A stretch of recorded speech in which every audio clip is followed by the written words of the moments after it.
avant de lancer les calculs de pH d'une solution, ou bien le calcul de pH d'un mélange de plusieurs solutions, reste à savoir c'est quoi la réaction prépondérante ou bien la réaction la plus avancée. En effet, lorsque les concentrations des espèces majoritaires ne dépendent que de l'avancement de cette réaction. Une réaction prépondérante, c'est bien la réaction ayant la plus grande constante d'équilibre. Attention, si la constante d'équilibre de cette réaction prépondérante est supérieure à 10 puissance 4, dans ce cas, on peut considérer que la réaction prépondérante est bien une réaction quantitative. Attention à cette remarque. Lorsqu'on a plusieurs réactions qui sont en compétition dans une solution, qu'est-ce que ça veut dire? Si on a par exemple un mélange de plusieurs réactifs, A plus B plus C plus D, et on a plusieurs réactions dans cette solution. Comme j'ai dit avant, il faut comparer la valeur de constante d'équilibre de ces réactions. La réaction prépondérante dans ces cas, c'est bien la réaction qui a la Kr 100 fois plus grand que toutes les autres réactions envisagées dans cette solution. Donc, il faut chercher la plus grande constante d'équilibre avec quoi? Avec la réaction qui a les Kr 100 fois plus grand que les autres. Dans une solution, on va toujours chercher la réaction prépondérante. Mais comment? On a deux méthodes. La première méthode, c'est bien la règle des gamma. Quelles sont les étapes à suivre si on utilise la règle des gamma? C'est simple. D'abord, on va faire un bilan. Donc, on va faire un bilan de toutes les espèces présentes en solution. Et on va les placer sur l'axe de pKa. Attention, les bases toujours à gauche et les acides toujours à droite. Ensuite, on va chercher la réaction spontanée, c'est-à-dire la réaction prépondérante. La réaction prépondérante, eh bien, c'est la réaction entre l'acide le plus fort qui va réagir avec la base la plus forte pour donner la base la plus faible, eh bien, l'acide le plus faible selon le sens des gamma. Ensuite, on va calculer la valeur des constantes d'équilibre K. Si la valeur des constantes d'équilibre K est supérieure à 10 puissance 4, dans ce cas, on peut considérer que la réaction prépondérante est bien une réaction quantitative. La deuxième méthode, c'est bien le diagramme de prédominance. On peut utiliser un diagramme de prédominance pour déterminer la réaction prépondérante. Mais comment? Soit les deux couples acido-basiques. Les premiers couples, c'est bien HA1 et AA- ses bases conjuguées, avec pKa sa valeur caractéristique. Les deuxièmes couples acido-basiques, c'est bien HA2 et bien sa base conjuguée AD-, avec pKa2 sa valeur caractéristique. Si on suppose que la valeur de pKa1 est inférieure à la valeur de pKa2, on peut tracer le diagramme de prédominance. Donc, pKa inférieur à pKa2, à gauche ici c'est bien l'acide, c'est bien donc HA1. Ici c'est bien sa base conjuguée A1-. Donc, pKa2 supérieur à pKa1, ici c'est bien l'acide, c'est bien donc HA2, et ici c'est bien sa base conjuguée AD-. Si on regarde les domaines de prédominance, les domaines de prédominance de l'acide HA1 et le domaine de prédominance de quoi? De la base AD-. On remarque que les deux domaines de prédominance de l'acide HA1 et le domaine de prédominance de la base AD- sont disjoints. Qu'est-ce que ça veut dire? ces deux espèces ne peuvent pas exister en solution ensemble. Et si on ajoute HA1 à la base A-, ces deux espèces réagissent pour donner les espèces AA- et les HA2. Donc, la réaction entre HA1 et AD-, c'est bien une réaction prépondérante. Attention, plus les HA1 et les AD- sont éloignés dans le diagramme, plus que la réaction entre eux, c'est bien une réaction avancée. Par contre, les deux espèces HA2 et l'espèce AA-, les domaines de prédominance de l'acide HA2 et la base AA- sont joints. Donc, ça veut dire sont communs. C'est-à-dire, ces deux espèces, l'acide HA2 et la base AA- peuvent exister en solution et la réaction entre ces deux espèces, c'est bien une réaction limitée. On a déjà fait des applications sur les règles de gamma. Ici, on va faire une application pour déterminer une réaction prépondérante en utilisant un diagramme de prédominance. Soit le découple acido-basique, les premiers couples, c'est bien le couple de l'acide benzoïque avec un pKa, sa valeur caractéristique égale à 4,2. Soit le deuxième couple, c'est le couple de l'ammoniac avec sa valeur caractéristique pKa2 égale à 9,2. Comment on peut déterminer la réaction prépondérante entre ces deux couples? C'est simple. On peut tracer d'abord le diagramme de prédominance. À un pH égal à 4,2, donc on a à gauche c'est bien l'acide benzoïque, à droite c'est bien sa base conjuguée. À un pH égal à 9,2, on a à gauche l'acide NH4+, et à droite c'est bien la base conjuguée. Si on regarde les domaines de prédominance dans les deux couples, c'est simple. L'acide benzoïque et l'ammoniac en H3, les deux domaines de prédominance sont disjoints. Donc, qu'est-ce que ça veut dire? L'acide benzoïque et l'ammoniac en H3 ne peuvent pas exister ensemble en solution. Donc, en quantité notable, si on ajoute l'acide benzoïque à l'ammoniac en H3, ils vont réagir ensemble. Donc, on a une réaction prépondérante entre l'acide benzoïque et l'ammoniac. Mais si on calcule la valeur de cette réaction, la valeur des constantes d'équilibre de cette réaction, la valeur des constantes va dépasser le 10 puissance 4. Donc, l'acide benzoïque avec l'ammoniac réagissent selon une réaction quantitative pour donner les espèces, leurs espèces en fait conjuguées. Maintenant, une petite remarque concernant le couple acido-basique dans des solvants non aqueux. Mais d'abord, à savoir que les réactions acido-basiques dans ce chapitre seront traitées juste en solution aqueuse. Ici, le solvant est bien l'eau. L'eau a des propriétés acido-basiques. L'eau est parfois un acide puisqu'il peut libérer H+. Mais l'eau est parfois une base puisqu'il peut accepter, il peut fixer H+.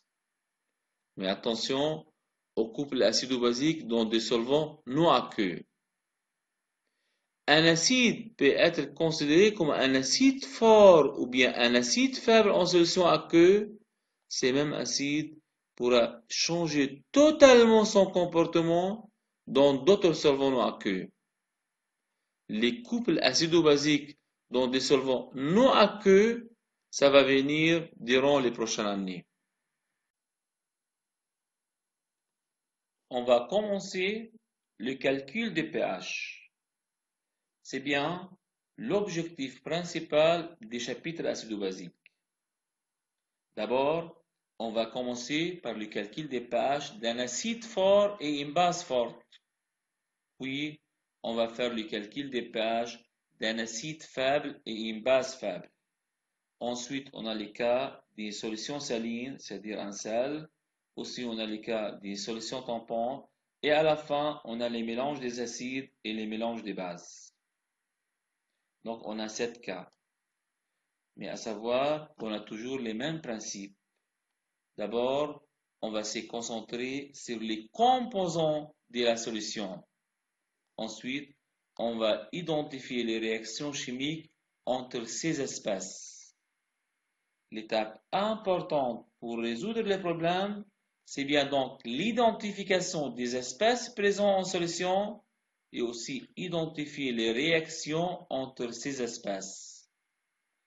Attention, on a à la fin une étape très importante, c'est bien la négligation ou bien l'approximation.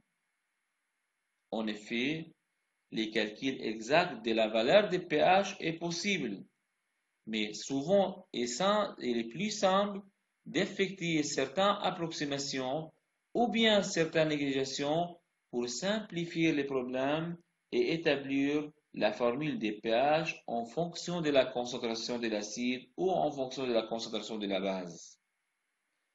Mais pour faire l'approximation, toujours on va respecter la règle suivante. On peut négliger la concentration I devant la concentration J si la concentration de l'espèce I est inférieure ou égale à la concentration de l'espèce J sur 10. Toujours, les premières négligations à faire, on va toujours commencer par la réaction de l'autoprotélyse de l'eau. À savoir que la réaction de l'autoprotélyse de l'eau, on peut les négliger dans des solutions concentrées. C'est-à-dire si on a des solutions nettement acides ou bien si on a des solutions nettement basiques, dans ces cas, on peut penser à négliger la réaction de l'autoprotélyse de l'eau. On va commencer le calcul des pH d'un acide fort.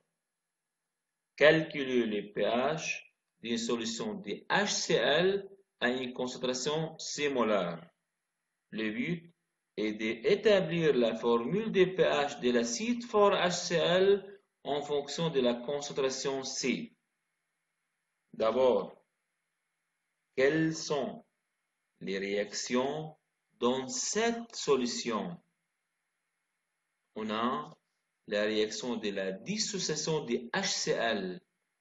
HCl plus H2O, c'est une réaction totale puisque HCl c'est un acide fort, donc c'est un électrolyte fort. HCl plus H2O va donner Cl- plus H3O+. C'est bien la réaction prépondérante. Mais est-ce que c'est la seule réaction dans cette solution? Bien sûr que non. On a toujours la réaction de l'autoprotélyse de l'eau. Il ne faut jamais oublier la réaction de l'autoprotélyse de l'eau. H2O plus H2O va donner H3O plus OH-. Ensuite, on va identifier les espèces présentes dans cette solution. On a une solution d'un acide fort HCl en solution aqueuse. Quelles sont les espèces présentes dans cette solution autres que les molécules H2O? On a Cl-, on a H3O+, mais aussi on a OH-. OH- qui vient de la réaction de l'autoprotélyse de l'eau. Attention, HCl c'est un électrolyte fort, donc HCl n'existe plus. Ensuite, quelles sont les relations entre ces trois inconnus, entre H3O+, et OH- et Cl-? C'est une solution neutre. Donc, on peut mettre quoi? La relation de l'électroneutralité. La concentration de Cl- plus la concentration de OH- égale à la concentration de H3O+. Ensuite, on peut mettre la relation de la conservation de la matière. C'est un électrolyte fort. Donc, la concentration de Cl- formée égale à la concentration initiale de HCl. La concentration de Cl- égale à C. Il ne faut pas oublier la réaction de l'autoprotélyse de l'eau. On doit mettre la relation Ke égale à la concentration de H3O+ fois la concentration de OH-. Donc, on a écrit les réactions chimiques dans cette solution. On a identifié les espèces présentes dans la solution. On a fait tout simplement un bilan des différentes espèces chimiques dans cette solution. Ensuite, on a écrit les relations entre les différentes espèces. On a la relation de l'électroneutralité, la relation de la conservation de la matière et l'autoprotolyse de l'eau. Maintenant, on va déterminer la concentration de H3O+, c'est-à-dire déterminer la valeur des pH. Mais comment? Comment on va faire? On va faire des approximations, on va faire des négligeations, c'est la relation de l'électroneutralité de la solution. On a 3 cas. On a le cas des solutions concentrées.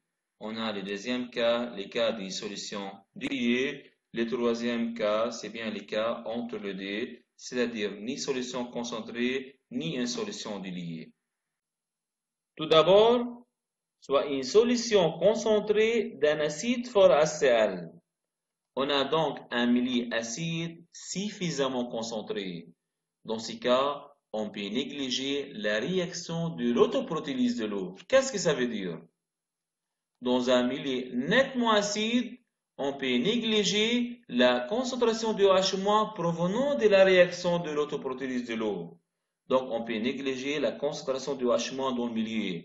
Soit aussi, on peut négliger la concentration de OH- devant la concentration de H3O+. Soit, on peut négliger la concentration de OH- devant la concentration de Cl-. Soit ensuite, la relation de l'électroneutralité. La concentration de Cl- plus la concentration de OH- égale à la concentration H3O+. On peut donc, dans un milieu suffisamment concentré, on peut négliger la concentration de OH- provenant de la réaction de l'autoprotolyse de l'eau. On a donc la concentration de H3O+ égale à la concentration de Cl-. D'après la relation de la conservation de la matière, la concentration de Cl- égale à C. Donc, on a la concentration de H3O+ égale la concentration de Cl- égale à C. Donc, la relation de pH d'un acide fort suffisamment concentré, pH égale à moins log concentration de H3O+, pH égale à moins log C. Cherchons ensuite les conditions de validité de cette relation. pH égale moins log C est applicable dans le cas d'un milieu acide suffisamment concentré. Mais attention, cette relation pH égale moins log C est valide si la concentration du OH- est négligeable. Cette relation pH égale moins log C est applicable seulement si la concentration du OH- est négligeable devant la concentration de Cl-. C'est-à-dire, cette relation pH égale moins log C est applicable si la concentration de OH- inférieure ou égale à la concentration de Cl- sur 10. Par contre, d'après la relation de l'autoprotolyse de l'eau, la concentration de OH- égale à Ke égale à 10 puissance au moins 14 sur la concentration de H3O+. On a déjà montré que la concentration de H3O+ égale à C. Donc, la concentration de OH- égale à Ke sur la concentration C. Donc, la concentration de OH- doit être inférieure ou égale à la concentration de Cl- sur 10. Pareil, on a déjà montré que la concentration de Cl- égale à C. Donc, Ke sur la concentration C doit être inférieure ou égale à la concentration Cl- sur 10. Donc, là, c'est bien la concentration C sur 10. Soit aussi, C au carré est supérieur ou égal à 10 puissance moins 13. La relation pH égale moins log C est valable dans le cas d'un milieu suffisamment concentré d'un acide si la concentration de l'acide est supérieure ou égale à 3,2 10 puissance moins 7 molaires. Donc, pour un acide fort, comme par exemple HCl, HCl plus H2O, c'est une réaction totale. HCl va donner Cl- et il va libérer H3O+. Mais attention, on a deux sources de H3O+. On a bien H3O+ provenant de cette réaction et on a aussi H3O+ provenant de la réaction de l'autoprotolyse de l'eau. Par contre, si on prend le cas d'un milieu acide suffisamment concentré, et si on considère la concentration C c'est la concentration initiale. Donc, C, c'est bien la concentration initiale. Après une dissociation totale de HCl, on va avoir la concentration de Cl- égale à C. Et puisqu'on a négligé la réaction de l'autoprotélyse de l'eau, la concentration de H3O+ égale à C. Donc, la concentration H3O+ égale à C. Donc, pH égale à moins log C. Attention, cette relation est valable dans les cas d'un milieu acide suffisamment concentré si la concentration initiale de l'acide est supérieure ou égale à 3,2 10 puissance moins 7 molaires. On passe ensuite au deuxième cas, soit une solution acide très diluée. Dans ces cas, on va négliger la concentration de Cl- provenant de la réaction de dissociation de l'acide dans l'eau. On va négliger la concentration de Cl- devant la concentration de OH- provenant de la réaction de l'autoprotélyse de l'eau. Soit donc, la relation de l'électroneutralité, la concentration de Cl- plus la concentration de OH- égale à la concentration de H3O+. Si on néglige la concentration de Cl-, on a tout simplement la concentration de H3O+ égale à la concentration de OH-. Donc, dans les cas d'un milieu acide très dilué, la valeur de pH égale à 7. Mais attention, il faut toujours chercher les conditions de validité. Ceci est vrai, la valeur de pH égale à 7 est valide si la concentration de Cl- est négligeable dans le milieu. C'est-à-dire si la concentration de Cl- est négligeable devant la concentration de OH-. Donc, si la concentration de Cl- est inférieure ou égale à la concentration de OH- sur 10. D'après la relation de la conservation de la matière, la concentration de Cl- égale à C, égale à la concentration de l'acide initial. Cherchons la concentration de OH-. La concentration de OH- égale à 10 puissance moins 7. Pourquoi? Parce que pH égale à POH égale à 7. Donc la concentration de OH- égale à 10 puissance moins POH égale à 10 puissance moins 7. Donc le rapport de la concentration de OH- sur 10 égale à la concentration de OH- égale à 10 puissance moins 7 sur 10, c'est bien à 10 puissance moins 8. Donc, dans une solution acide très diluée, la valeur de pH égale à 7. Ceci est vrai si la concentration de l'acide est inférieure ou égale à 10 puissance moins 8 molaires. Finalement, si la concentration de l'acide C est comprise entre 10 puissance moins 8 molaires et 3,2 10 puissance moins 7 molaires. Ici, on ne peut rien négliger. Ici, on ne peut pas faire des approximations. Ici, on va calculer la valeur exacte des pH car on ne peut pas négliger ni la concentration de OH-, ni la concentration de Cl-. On va résoudre l'équation de second degré. D'après la relation de l'électroneutralité, la concentration de Cl- plus la concentration de OH- égale à la concentration de H3O+. D'après la conservation de la matière, la concentration de Cl- égale à C et égale à la concentration de l'acide initial. D'après la relation de l'autoprotélyse de l'eau, la concentration de OH- égale à Ke sur la concentration de H3O+. Soit donc l'équation de second degré, soit x au carré moins Cx moins Ke égale 0. Donc l'équation de second degré, c'est bien la concentration de H3O+ au carré moins C fois la concentration de H3O+ moins Ke égale 0. Si on calcule la concentration de H3O+, la valeur de pH égale à moins log la concentration H3O+. C'est une valeur exacte. C'est bien la valeur exacte de pH. On a une deuxième méthode pour calculer la valeur exacte de pH dans le cas de l'équation de second degré. On est bien dans le cas d'un acide fort avec une concentration C entre 10 puissance moins 8 molaires et 3,2 10 puissance moins 7 molaires. On peut calculer la valeur exacte de pH en utilisant l'autoprotélyse de l'eau. La réaction, c'est bien H2O plus H2O va donner H3O plus OH-. Si on suppose que la concentration de OH- provenant de l'autoprotélyse de l'eau égale à X, donc la concentration de H3O plus égale X provenant de l'autoprotélyse de l'eau plus C provenant de la dissociation totale de l'acide fort en solution aqueuse. KE égale à la concentration H3O+, fois la concentration H-. Donc KE égale à x au carré plus Cx, soit l'équation de second degré x au carré plus Cx moins KE égale 0. Attention, x égale à la concentration du H-. Si on calcule la valeur de x, on peut calculer la valeur de pH. pH égale à moins log concentration H-, donc égal à moins log x. Finalement, on peut déduire la valeur de pH. pH plus pH égale 14, donc pH égale à 14 moins pOH. Finalement, un petit résumé concernant le calcul des pH d'un acide fort. On a 3 cas. Si on a le cas d'un milieu suffisamment concentré, dans ces cas, on a pH égale à moins log C.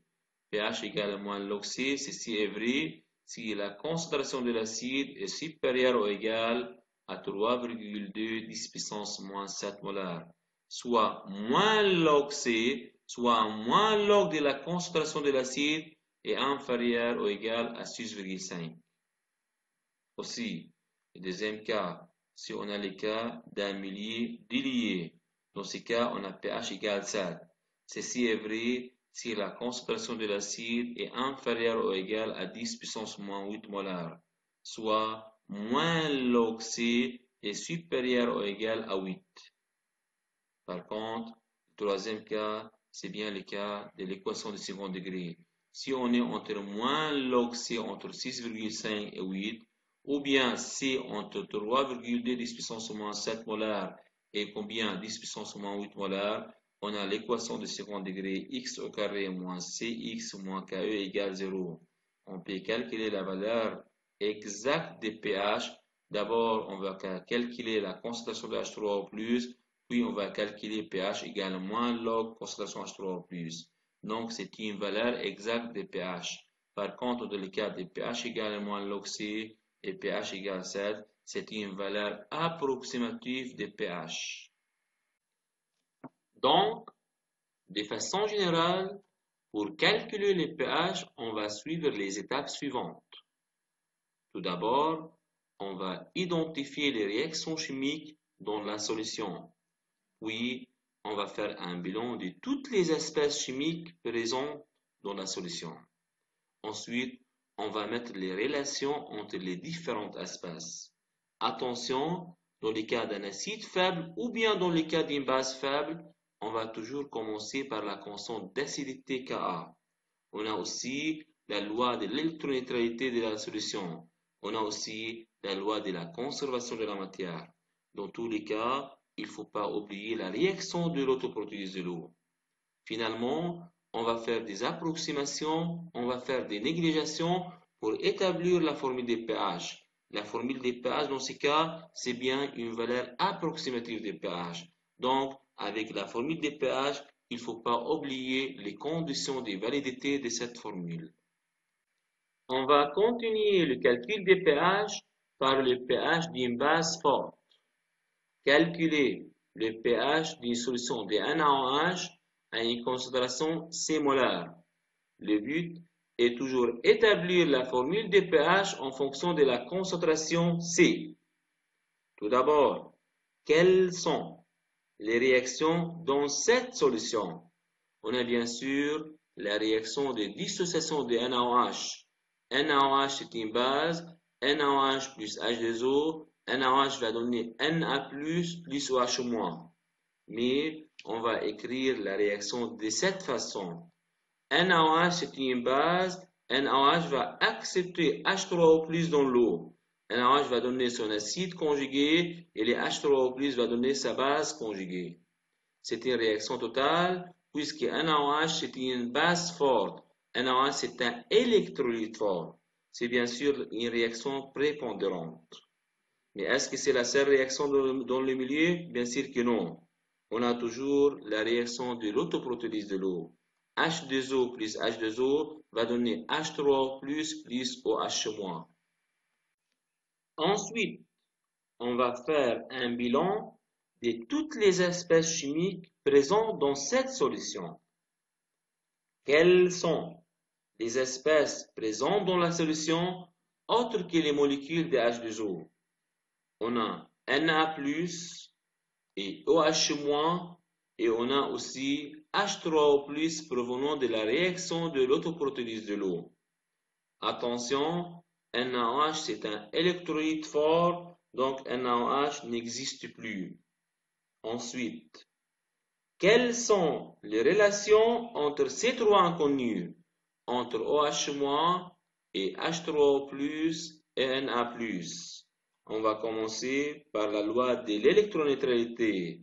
On a une solution neutre, donc la concentration de Na+, plus la concentration de H3O+, égale à la concentration de OH-. Puis, on a la loi de la conservation de la matière. NaOH, c'est un électrolyte fort, donc NaOH n'existe plus. La concentration de NaOH égale C. C égale à la concentration de Na+, formée. À la fin, on ne va pas oublier la réaction de l'autoprotélyse de l'eau. Ke égale à la concentration de H3O+, fois la concentration de OH-.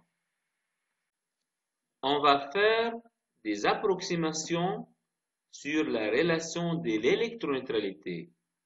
On a 3 cas, comme dans le cas du calcul des pH d'un acide fort.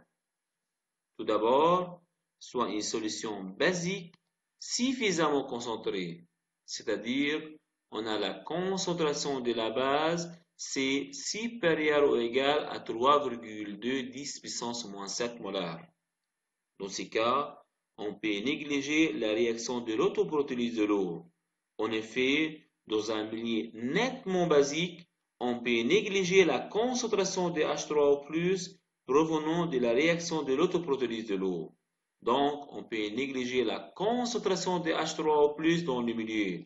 Donc, on peut négliger la concentration de H3O+ devant la concentration de Na+. Soit donc la relation de l'électroneutralité. La concentration de Na+, plus la concentration de H3O+, égale à la concentration de OH-. Si on néglige la concentration de H3O+, provenant de la réaction de l'autoprotélyse de l'eau, soit donc la concentration de Na+, égale à la concentration de OH-. Mais attention, d'après la loi de la conservation de la matière, la concentration de Na+ égale à C, à la concentration de la base initiale. Aussi, pareil, d'après la relation de l'autoprotélyse de l'eau, la concentration du OH- égale à Ke, donc à 10 puissance moins 14, sur la concentration de H3O+. Soit donc, la concentration de H3O+ égale à 10 puissance moins 14 sur C. Si on met moins log ici, on a tout simplement la valeur de pH. pH égale à moins log concentration de H3O+. Donc, pH égale à moins log 10 puissance moins 14 sur C. Donc, pH égale à 14 plus log C. Soit aussi pH égale à moins log C. Donc, dans le cas des solutions basiques suffisamment concentrées, c'est-à-dire si C est supérieur ou égal à 3,2 10 puissance moins 7 molaires, pH égale 14 plus log C. Il ne faut pas donc oublier les conditions de validité. Cette formule de pH est valide. pH égale 14 plus log C est valable si la concentration C est supérieure ou égale à 3,2 10 puissance moins 7 molaires. On passe ensuite au deuxième cas, soit une solution basique très diluée, c'est-à-dire la concentration de la base est inférieure ou égale à 10 puissance moins 8 molaires. Dans ces cas, on va négliger la concentration de Na+, provenant de la dissociation de la base dans l'eau devant la concentration de H3O+, provenant de la réaction de l'autoprotélyse de l'eau. Soit ensuite la relation de l'électroneutralité, la concentration de Na+, plus la concentration de H3O+, égale à la concentration de OH-. Si on néglige la concentration de Na+, dans le milieu, on a tout simplement la concentration de H3O+, égale à la concentration de OH-, soit pH égale à 7. Donc, dans le cas d'une solution basique de lié, si C inférieur ou égal à 10 puissance moins 8 molar, pH égale à 7. Il ne faut pas donc oublier les conditions de validité. pH égale à 7 dans un milieu basique très dilué si la concentration C est inférieure ou égale à 10 puissance moins 8 molar. Finalement, si la concentration de la base forte est comprise entre 10 puissance moins 8 molar et 3,2 10 puissance moins 7 molar. Ici, on ne peut pas faire des approximations. Ici, on ne va pas faire des négligeations. Ici, on va calculer la valeur exacte des pH. Ici, on va résoudre l'équation de second degré. Soit la relation de l'électroneutralité, la concentration de Na+, plus la concentration de H3O+, égale à la concentration de OH-. D'après la relation de la conservation de la matière, la concentration de Na+, égale à C. D'après la relation de l'autoprotolyse de l'eau, la concentration de OH- égale à Ke sur la concentration de H3O+. Soit donc C fois la concentration de H3O+, plus la concentration de H3O+, au carré égale à Ke. Soit donc l'équation de second degré, x au carré plus Cx moins Ke égale à 0. Donc, dans le cas d'une base forte, si la concentration de la base forte est comprise entre 10 puissance moins 8 molar et 3,2 10 puissance moins 7 molar, on va résoudre l'équation de second degré, la concentration de H3O+ au carré, plus C fois la concentration de H3O+, moins Ke égale à 0. On a aussi une deuxième méthode pour calculer la valeur exacte des pH. On est bien dans le cas d'une base forte avec une concentration de la base comprise entre 10 puissance moins 8 molar et 3,2 10 puissance moins 7 molar. On peut établir l'équation de second degré à partir de la réaction de l'autoprotolyse de l'eau. Soit la réaction de l'autoprotolyse de l'eau, H2O plus H2O va donner H3O plus OH-. Si on suppose que la concentration de H3O+ provenant de la réaction de l'autoprotolyse de l'eau égale à X. Donc, la concentration de H3O+ égale à X.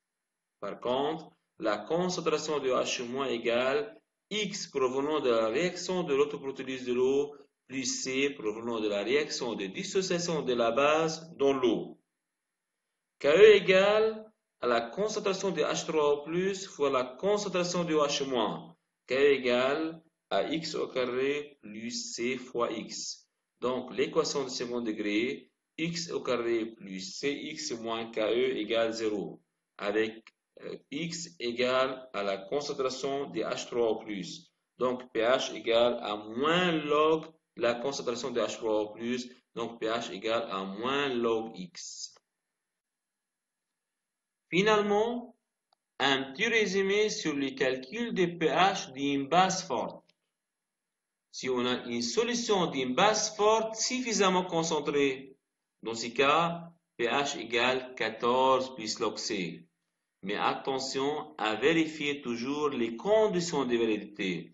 pH égale 14 plus log C pour une base forte si la concentration C supérieure ou égale à 3,2 10 puissance moins 7 molar, soit moins log C inférieur ou égal à 6,5.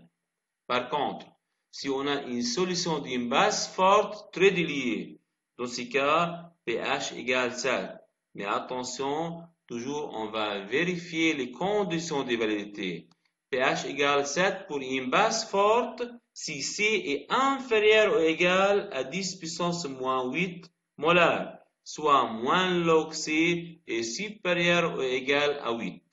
Par contre, si la concentration C de la base est comprise entre 10 puissance moins 8 molar et 3,2 10 puissance moins 7 molar, soit moins log C est compris entre 6,5 et 8. Dans ce cas, on va calculer la valeur exacte des pH en résoudre l'équation de second degré suivante. La concentration de H3O+ au carré plus C fois la concentration de H3O+ moins Ke égale à 0. Finalement, une petite application sur le calcul des pH d'un acide fort et une base forte. Examen partiel 2015, 2016. On va résoudre juste une petite partie des problèmes. Considérons les solutions suivantes. Solution A, c'est bien HCl de concentration 0,1 molaire. Et la solution C, c'est bien NaOH de concentration 0,1 molaire. Calculer le pH de la solution A et calculer le pH de la solution C. HCl, c'est bien un acide fort, avec une concentration égale à 0,1 molaire. 0,1 molaire supérieur à 3,2 10 puissance moins 7 molaire, donc pH égale à moins log C. pH égale à moins log 0,1, donc pH égale à 1. Par contre, calculer les pH de la solution C. NaOH, c'est une base forte avec une concentration égale à 0,1 molaire. 0,1 molaire donc est supérieur à 3,2 10 puissance moins 7 molaire, donc pH égale à 14 plus log C. pH égale à 14 plus log 0,1, donc pH égale à 13.